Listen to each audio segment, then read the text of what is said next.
할렐루야. 주의 임재하심이 충만한 주일 되시기를 바랍니다. 전 세계적으로 퍼져가고 있는 이 전염병으로 인해서 선교지에도 극심한 어려움 속에 있습니다. 우리 선교사님들 가운데 또 불가피하게 우리나라로 철수한 분도 계시지만 또 선교지에 남아서 전염병과 싸우며 또 그 어려움에 있는 그 영혼들을 돌보는 선교사님들도 있습니다. 이 복음이 이 땅에 들어와서 얼마 되지 않아서 과거 조선 땅에도 많은 전염병이 있었을 때 선교사님들도 이 전염병과 싸우며 때로는 태어난 지 얼마 안 된 자녀를 잃고 또 엄청난 희생을 겪으면서 복음을 전했습니다. 그 희생 위에 한국교회가 세워진 것입니다. 그처럼 전 세계에 흩어져 있는 많은 우리 선교사님들이 이 전염병 한복판에서 복음을 전하고 있습니다. 그분들을 저희가 함께 지원하는 일은 매우 중요한 일이라 생각합니다. 그래서 1차로 선교부와 또 더 멋진 세상 기관들을 통해서 저희가 긴급 구호 물품들을 보냈습니다. 또 2차로 지난주에 우리 성도님들이 비전헌금을 해주신 그 헌금으로 이제 필요를 파악해서 2차로 지원할 것입니다. 또 몇 차례 앞으로 이러한 구호가 계속되어야 할 것으로 생각합니다. 이런 위기가 복음이 전해지는 데 있어서 또 다른 하나님의 기회가 되려면 우리의 헌신과 또 참여가 필요합니다. 우리 선교사님들이 지치지 않도록 또 선교지에 우리가 뉴스로도 들려지지 않는 많은 어려움들이 있습니다. 그 전 세계적인 이 재난을 위해서도 우리가 계속 기도해 주시기를 부탁드립니다. 지난 2주 동안 우리 순예배에서 이런 코로나 전염병으로 인한 사회의 변화, 또 세상의 변화, 또 우리 교회의 대응이라는 주제로 함께 토론을 가졌습니다. 이 설문에 응답하고 또 접수해 주신 분들이 한 14,000명 성도 이상의 성도들이 최선을 다해서 함께 설문에 응답해 주셨습니다.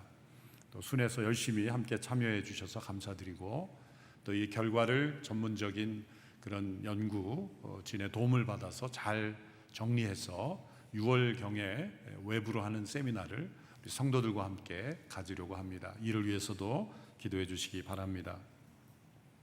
저희 차세대 자녀들이 계속 예배당에 나오고 있지 못하고 있습니다. 학교도 일부 학년만 등교하고 또 확진자가 나와서 또 다시 가정으로 돌아가고 이런 일들이 계속되고 있습니다. 저희 교회는 우리 차세대 예배가 가장 사회가 안전한 상황이 됐을 때 자녀들을 예배당으로 오도록 할 예정입니다. 그러면 이 시간이 좀 길어질 수 있습니다. 언제 이것이 끝날지 모르기 때문입니다. 우리의 자녀들은 영상으로만 예배 드리는 것은 한두 번 그렇게 하는 거야 지나갈 수 있겠지만 계속되면 이 습관이 무너지고 또 하나님을 멀리하게 되는 위험이 있습니다.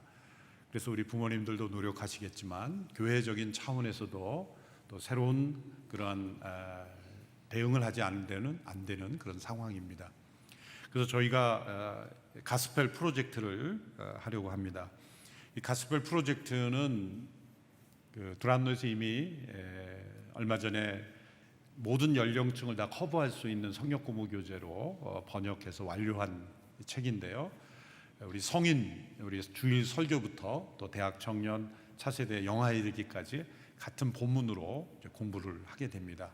그래서 6월, 7월, 8월 3개월 동안 이제 모든 성도들이 또 어린아이까지 같은 본문으로 말씀을 나누기 때문에 부모님들이 성인 예배나 이런 참여하심으로써 말씀을 깨닫고 자녀들에게 부모님이 교사가 되어서 가르치는 겁니다.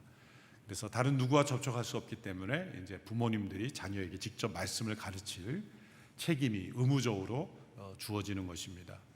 부모님들에겐 부담이 되겠지만 또 가정 예배가 회복되고 부모가 자녀에게 말씀을 가르치는 가장 중요한 원칙이 회복되는 기간이 되리라고 생각을 합니다. 그래서 이 3개월 동안의 이 프로젝트를 하게 되는데 우리 자녀들의 이 교재가 필요한데 교회에서 절반을 부담해드리고 또 두란노에서 또 할인해드리고 그래서 저렴한 가격에 교재를 가정마다 구입할 수 있도록 도와드릴 예정입니다. 기타 사항은 우리 차세대 사역본부에서 부모님들에게 공지를 해드릴 겁니다. 다음 주에 한 번 더 자세한 광고를 해드리도록 하겠습니다.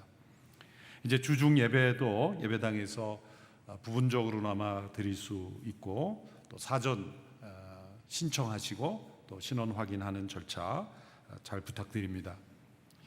6월부터는 입교와 성인 세례식은 다시 재개하고, 그러나 유아 세례와 또 신생아를 위한 기도는 여전히 중지됨을 양해해 주시기 바랍니다. 이 시간 함께 나라 민족을 위해서 기도하고, 또 코로나 종식을 위해서, 또 전 세계 선교지에 이 어려움 가운데 있는 선교사들을 위해서 기도해 주시고, 또한 우리의 자녀들이 이 기간 동안 믿음이 연약해지지 않고 흔들리지 않게 붙잡아 주시옵소서. 무엇보다도 이 기간 동안 우리 자신이 하나님 앞에 회개하고 우리의 삶에 이 사회에 익숙하게 스며들었던 거짓과 부정과 음란과 헛된 우상과 탐심과 죄악들을 끊는 기간이 되게 하옵소서. 합심하여 함께 기도합니다. 살아계신 하나님 아버지, 이 전염병 재난의 어두운 터널을 지나고 있는 이때 우리가 하나님 앞에 회개하며 죄악을 끊는 기간이 되기를 원합니다. 우리가 돌이키며 살아계신 하나님께로 나아가는 기간이 되게 하여 주옵소서. 전 세계에 흩어진 선교사님들, 선교지의 어려움 가운데 안전을 지켜주시고, 또한 그들이 사역할 때 지치지 않도록 도와주시고 필요를 공급하시고 은혜를 더하여 주옵소서. 우리의 차세대가 이 기간 동안 신앙의 습관이 무너지지 않고 하나님을 멀리하지 않도록 지켜주시고, 가스펠 프로젝트를 통하여 우리 어린 자녀에 이르기까지 믿음이 잘 전달되는 기간이 되도록 역사하여 주시옵소서. 살아계신 하나님, 이 코로나19 바이러스가 속히 종식되게 하시고 이 과정을 통하여 우리에게 원하시는 하나님의 뜻을 깨달아 변화되며 돌이키는 기간이 되게 하여 주시기를 원합니다. 살아계신 하나님, 역사하시는 하나님, 이 전염병 재난의 과정 속에서도 우리와 함께 하시는 하나님, 이 기간을 통하여 우리가 끊어야 될 죄를 끊고 돌이켜야 될 우리의 영혼을 하나님께로 돌이키게 하옵소서. 이 나라 민족에 스며들었던 모든 죄악들, 특히 거짓과 부정과 음란과 다툼과 분열, 헛된 우상과 이념과 탐심들이 끊어지게 하옵소서. 하나님의 창조 질서를 거스르며 인간의 탐욕을 우상시한 이 문화 속에 죄악들이 씻어지는 계기가 되게 하여 주옵소서. 이단 사이비들이 사라지게 하시고 교회가 하나님 앞에, 말씀 앞에 바로 서는 계기가 되게 하여 주옵소서. 특별히 우리 자녀들의 믿음을 지켜주시고, 이 기간 동안 예배당에 나오지 못하는 이 기간 동안에 믿음이 연약해지거나 신앙의 습관이 무너지지 않게 지켜주시고 하나님과 동행하는 귀한 자녀들로 자라가게 하여 주옵소서. 오늘도 흩어져 예배드리는 모든 성도들, 예배당에서 참여하거나 영상으로 참여하거나 어느 곳에서 예배드리든 모든 성도들, 가정에서 예배드리는 모든 성도들, 병상에 누워있는 성도들까지도, 선교지에서 함께 예배하는 성도들까지도 함께하여 주셔서 참된 예배 속에 하나님의 임재를 경험하게 하옵소서. 예수님의 이름으로 기도하옵나이다. 아멘. 어떤 사람을 단순한 사람이라고 표현할 때는 두 가지 상반된 의미를 포함하고 있습니다. 첫 번째는 부정적인 의미로서 종합적인 판단력이 부족할 때 단순하다, 이런 표현을 사용합니다. 상황을 제대로 파악하지 못하고 한두 가지 요소만 고려하고 다른 여러 가지 요소들을 간과할 때 단순하다, 그런 말을 씁니다. 그러나 두 번째로 정반대로 긍정적인 의미에서도 단순함을 사용합니다. 그것은 종합적인 판단력을 가지는 것입니다. 상황이 아무리 복잡해도 그 상황에 흔들리지 않고 가장 중요한 우선순위를 붙잡고 그 우선순위대로 일을 처리할 수 있는 능력, 삶이 상황에 흔들리지 않고 하나님께서 주신 그 소명에 집중할 수 있는 삶, 그것 또한 단순한 삶이라고 부를 수가 있습니다. 이것은 매우 신앙적으로 성숙한 것이요, 매우 숭고한 미덕입니다. 하나님께서 그분의 자녀들에게 요구하시는 삶은 바로 이 두 번째 긍정적 의미의 단순한 삶입니다. 영어로는 simplicity라고 말하죠. 비슷한 맥락의 단순함을 표현하는 단어가 simplism이라는 단어도 있는데, 이것은 복잡한 것을 거절하는 것입니다. 그러나 이 simplicity는 복잡함을 다 받아들이면서 그 가운데 요동치지 않고 흔들리지 않고 중심을 가지고 가장 중요한 그 가치를 붙잡고 살아갈 수 있는 능력, 그것을 simplicity, 단순한 삶이라고 말할 수가 있습니다. 시편 62편은 이러한 단순한 영혼의 힘을 고백하고 있습니다. 시편 61편의 1절 우리말 성경에서는 내 영혼이 조용히 하나님만 바란다 라는 구절로 시작이 됩니다. 이 시편은 그야말로 히브리어로 된 시죠. 시란 어느 언어로 쓰여졌을 때, 다른 언어로 번역이 될 때는 그 원래의 뉘앙스나 또 강조점이 사라지기가 쉽습니다.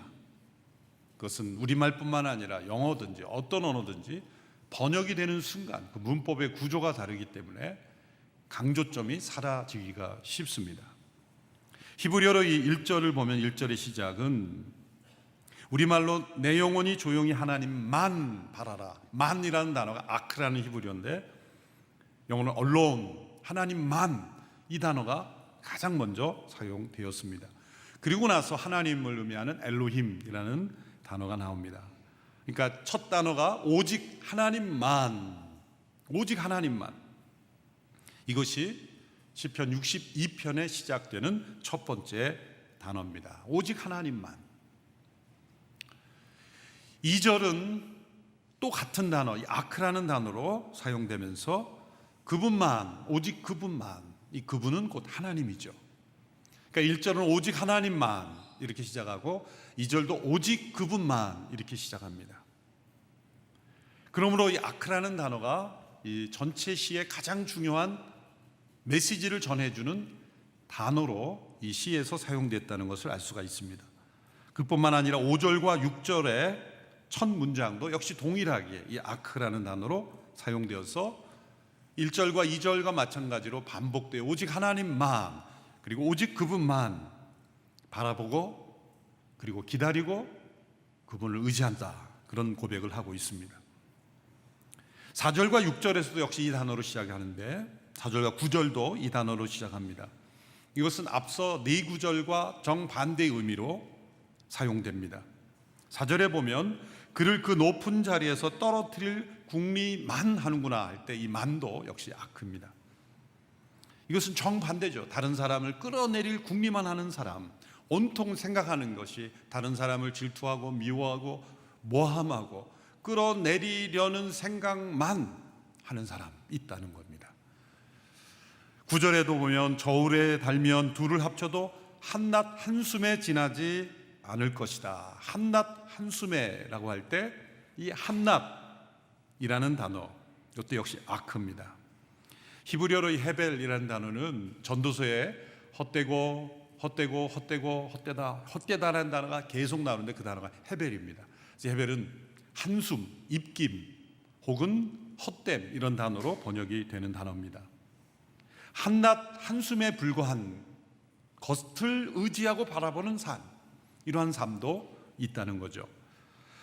시편 62편이 12구절인데 그 12구절 중에서 6구절이나 이 아크라는 단어로 시작함으로써 이 시편의 전체 메시지가 오직 무엇만 바라보는 인생인가를 우리에게 설명하고 있습니다.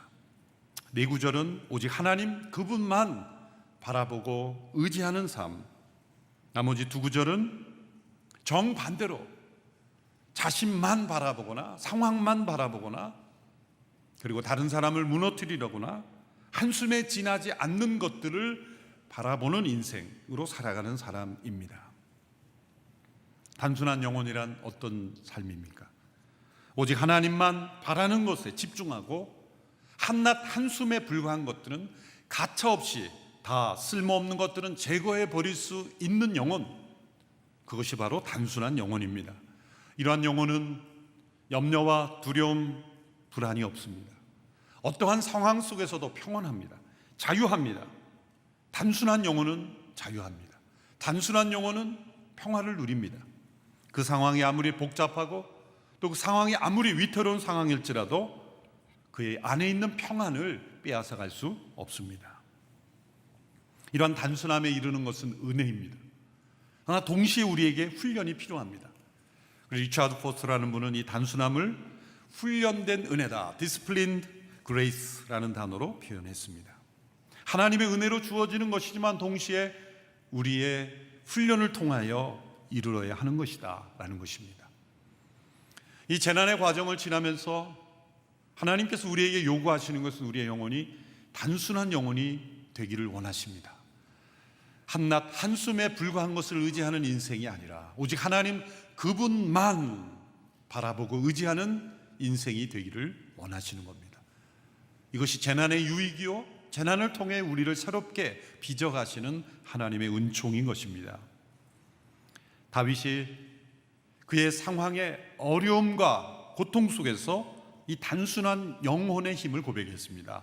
오늘 보면 1절과 2절의 말씀을 같이 한 목소리로 읽겠습니다. 시작. 내 영혼이 조용히 하나님만 기다리는 것은 내 구원이 그분에게서 나오기 때문이다. 그분만이 내 반석이시며 내 구원이시며 그분만이 내 산성이시니 내가 결코 흔들리지 않으리라. 1절이 우리말로는 내 영혼이 조용히 하나님만 기다리는 것 이렇게 되어 있지만 원문에는 조용히가 침묵, 명사로 쓰였습니다. 시작은 오직 하나님만 이렇게 되어 있고 그 다음에 침묵이 나옵니다. 이 문장에 동사가 한 번도 사용되지 않았습니다. 명사로만 구성돼서 명사를 사용해서 물론 전치사는 나오지만 표현했습니다. 그래서 직역하는 단어로 나열해 보면 이렇게 됩니다. 우리말로 오직 하나님만, 침묵, 나의 영혼, 그로부터 나의 구원, 이런 단어가 열거되어 있는 거죠. 이걸 직역하면 문장이 되지 않기 때문에 또 의역을 우리는 할 수밖에 없는 겁니다. 그런데 이렇게 동사를 사용하지 않고 명사 중심으로 나열하는 것은 강조입니다. 확신을 표현하고 싶었던 겁니다. 대개 우리는 어려움 당하면 침묵하기 어렵습니다. 그런데 오직 하나님만 바라보는 사람은 침묵할 수 있습니다. 고난 속에서 우리는 많은 말이 터져 나오지만 침묵할 수 있다는 것은 영혼의 힘을 가졌다는 겁니다. 흔들리지 않는다는 것입니다. 오직 하나님만 바라보는 단순한 영혼이기 때문입니다. 단순한 영혼이 아닌 두 가지 모습이 있습니다. 첫째로 항상 다른 사람 혹은 상황에 집중하는 겁니다. 상황에만 관심을 갖고 상황만 바라보는 것입니다. 다윗은 자신을 무너뜨리려는 많은 공격 속에 처해 있었던 것이 분명합니다. 특별히 3절과 4절을 보면 그가 어떤 상황에 처해 있는지가 나옵니다. 기울어 넘어지는 벽처럼 흔들리는 울타리처럼 너희가 언제까지 사람을 모함하겠느냐. 너희가 다 죽임을 당하리라. 너희는 그를 그 높은 자리에서 떨어뜨릴 궁리만 하는구나. 너희가 거짓말하기를 좋아하니 입으로는 축복하지만 속으로는 저주하고 있다. 여러분 살아가면서 이런 사람을 만나본 적이 있습니까?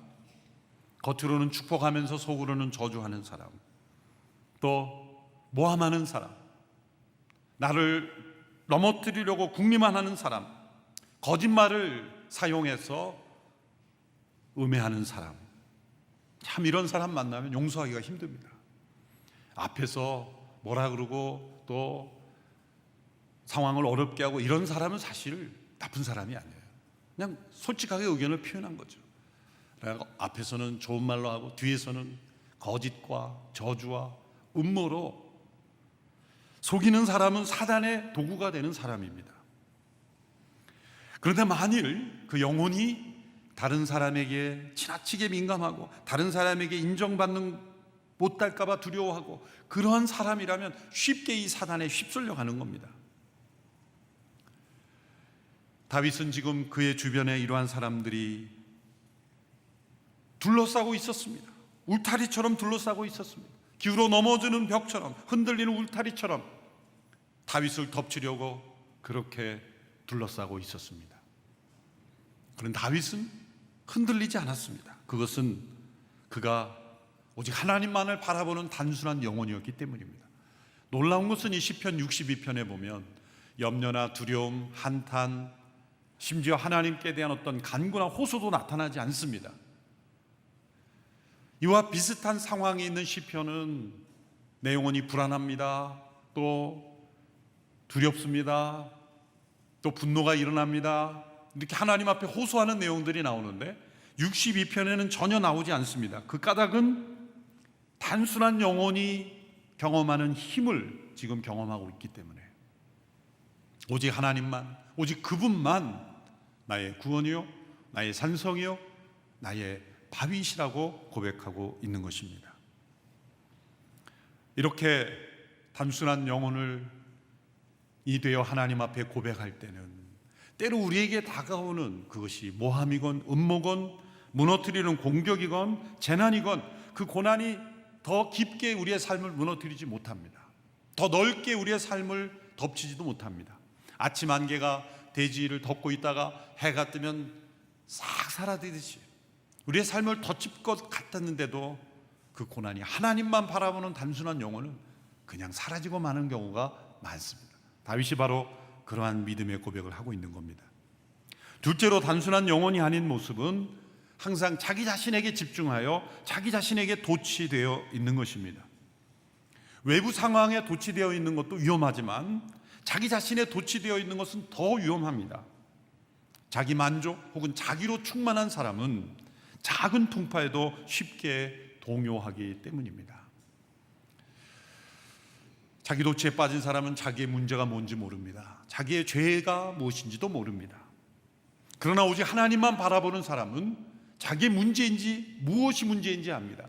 하나님께 가까이 나갈수록, 하나님만 바라볼수록 자기 문제를 모르는 게 아니라 자기를 더 잘 보게 됩니다. 아주 작은 실수도 그 안에 숨어있는 죄를 발견합니다. 그러나 낙심하지 않습니다.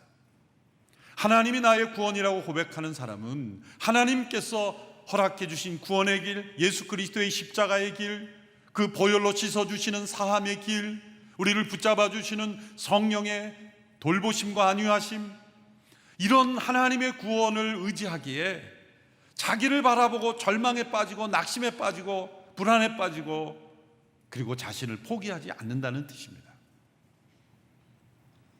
우리는 이 양쪽에 치우치기가 쉬워요.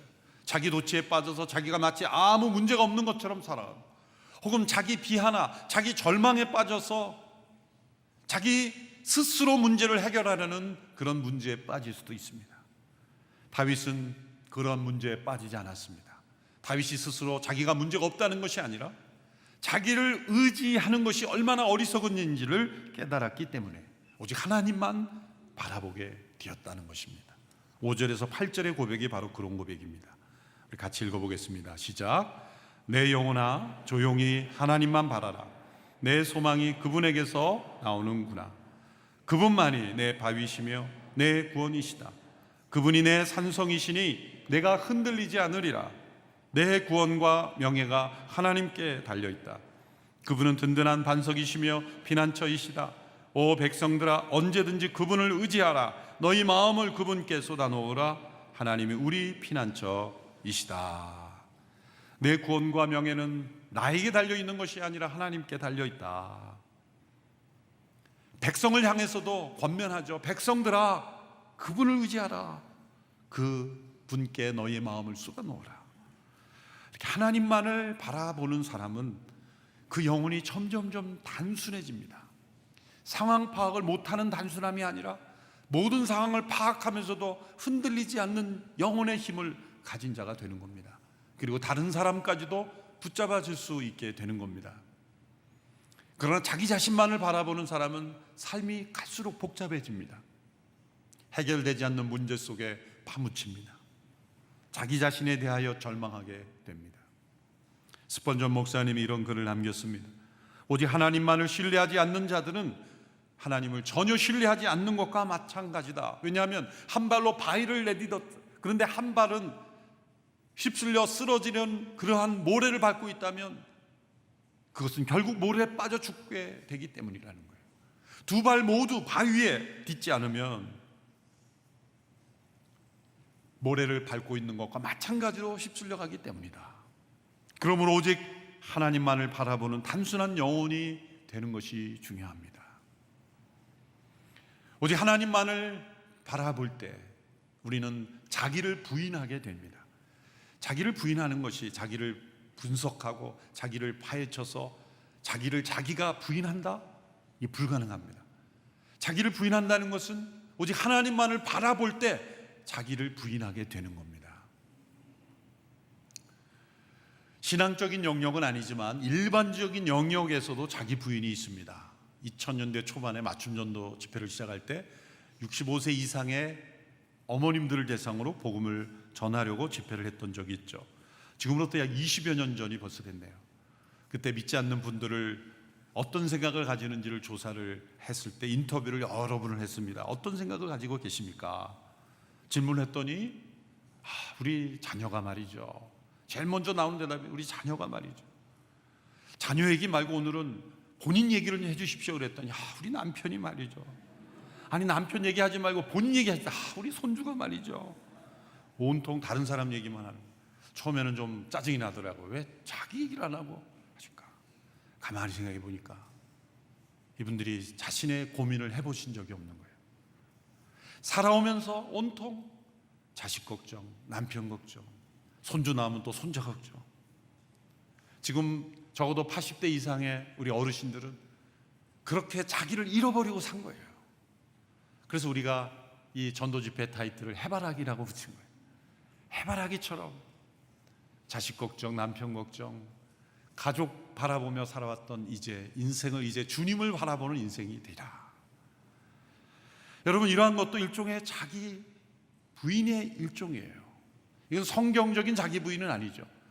그러나 그러한 영역에서도 그것이 이 나라와 민족을 붙잡았던 힘인 것입니다. 그래도 된다가 아니라 그것이 가정들을 일으켰던 거예요. 과거 우리 한 세대 이전에는 자녀들이 많았지 않습니까? 평균 5명 이상 됐죠. 자녀가 5명 이상인 어머니들 가운데는 우울증 환자가 없다는 거죠. 우울할 시간이 있어야지 우울하죠. 이렇게 일반적인 영역에서도 자기를 집중하지 않는 것에 어떤 힘이 있는 거예요. 그런데 이것이 만약 신앙적인 영역이라면 하나님을 바라보고 하나님께서 허락해 주신 구원의 그 방도인 십자가와 성령의 은혜에 집중하는 사람, 그래서 자신을 부인하는 사람은 엄청난 능력이 있는 겁니다. C.S. 루이스라는 분이 이런 말을 했습니다. 겸손한 사람은 겸손에 대해 생각하지 않는다. 그는 자신에 대한 생각이 아예 없다. 이게 자기 문제를 모른다는 게 아니에요.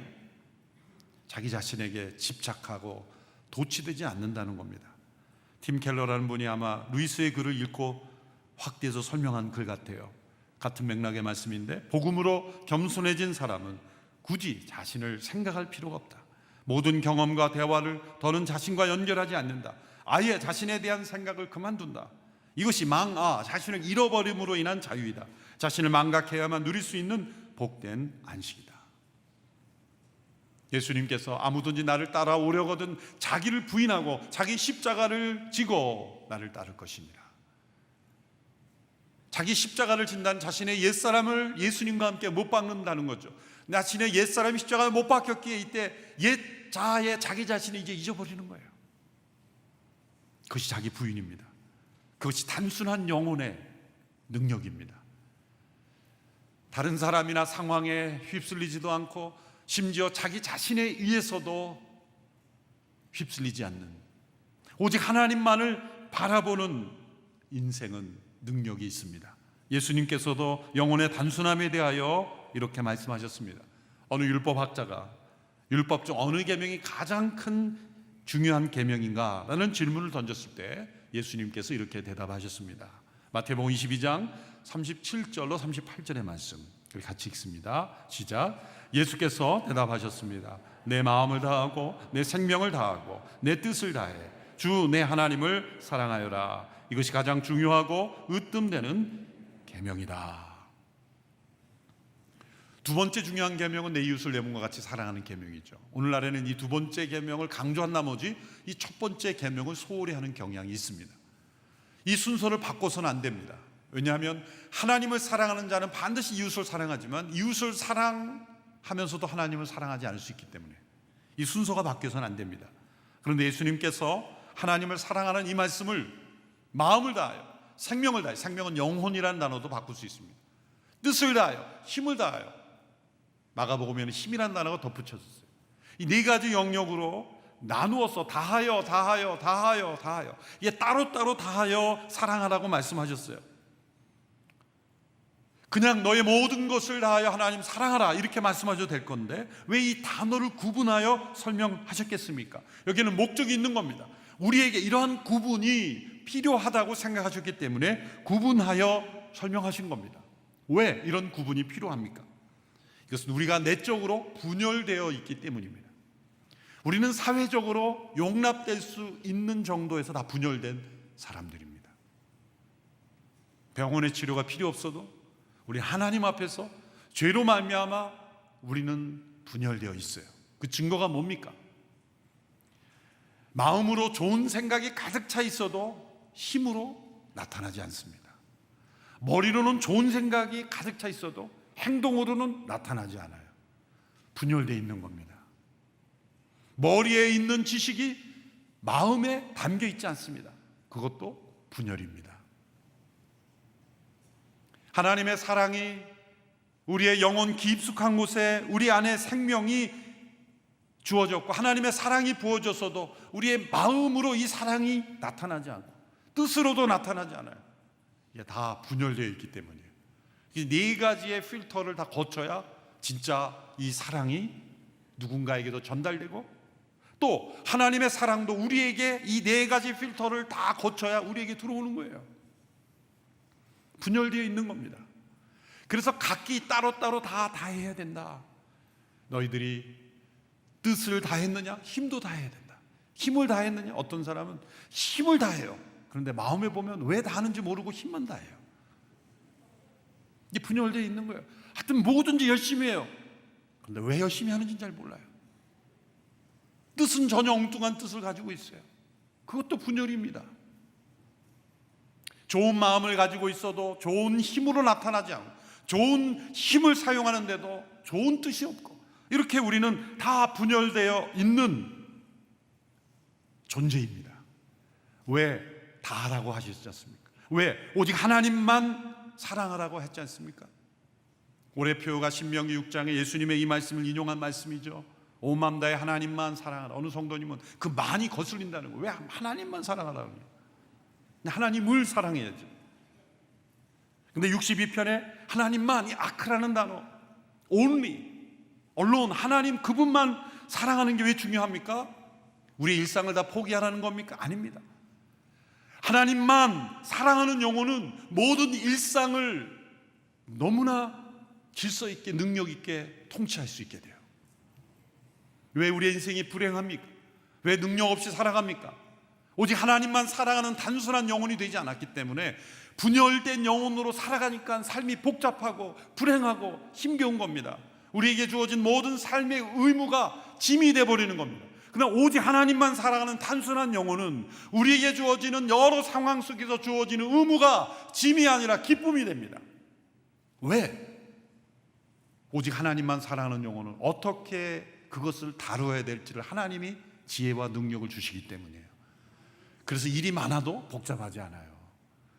어떤 사람은 적은 일을 가지고도 복잡하게 만드는 사람이 있고 많은 일을 가지고도 아주 쉽게 정리하는 사람이 있어요. 오직 하나님만 바라보는 사람은 모든 일이 단순합니다. 옳고 그름에 따라 판단하면 되는 것이고 옳지 않은 건 하면 안 되는 거죠. 옳은 건 하면 되는 거예요. 옳은 것도 어떻게 해야 될지를 우선순위에 따라 할 수 있는 능력. 그래서 오직 하나님만 사랑하고 바라보는 사람은 상황에 흔들릴 필요 없고 사람 눈치 볼 필요 없고 또 자기 유익과 만족을 추구할 필요가 없다면 오직 하나님 기준으로 선택하는 사람은 단순합니다. 일이 복잡하지가 않아요. 그것이 삶의 어떤 일이건 가정의 일이건 또 나라의 일이건 교회의 일이건 보면 오직 단순한 영혼들은 문제 해결이 쉽습니다. 우선순위가 분명히 매겨지기 때문이에요. 우리가 마음과 생명과 뜻과 힘을 다하여 사랑할 오직 한 분은 하나님 그분입니다. 그것이 우리의 창조의 목적이기 때문이에요. 우리가 창조된 목적으로 돌아가면 우리는 행복하게 돼 있어요. 창조의 목적과 정반대로 가면 우리는 불행하게 돼 있어요.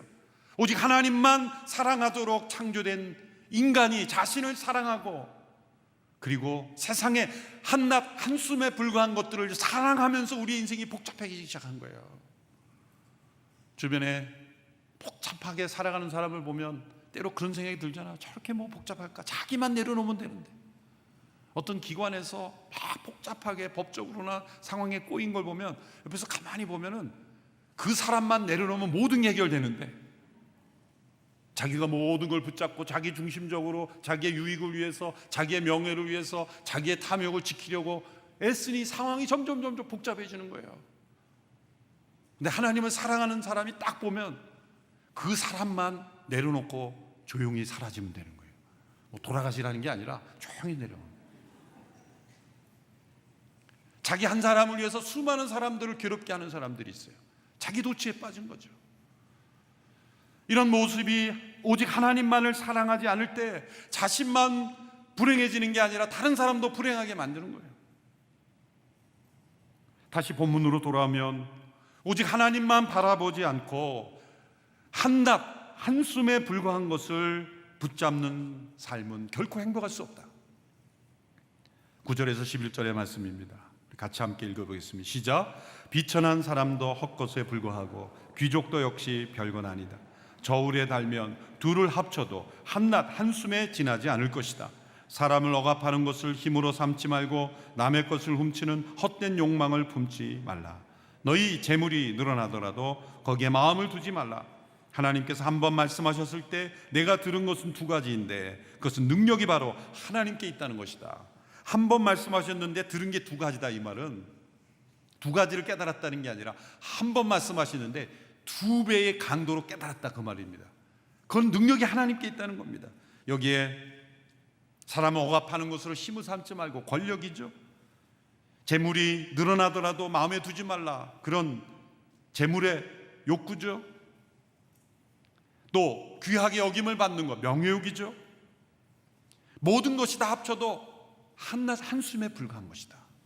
앞서 우리가 추구해야 될 단순한 영혼은 오직 하나님만 바라보는 영혼이었는데 여기에 한낱 또 다른 똑같은 아크를 사용해서 한낱 한숨에 불과한 것을 붙잡고 있다면 한숨에 날아가는 거예요. 하나님께서 후 보시면 날아가 버리는 그러한 세상의 것들을 의지할 때는 같이 날아가 버리는 거예요.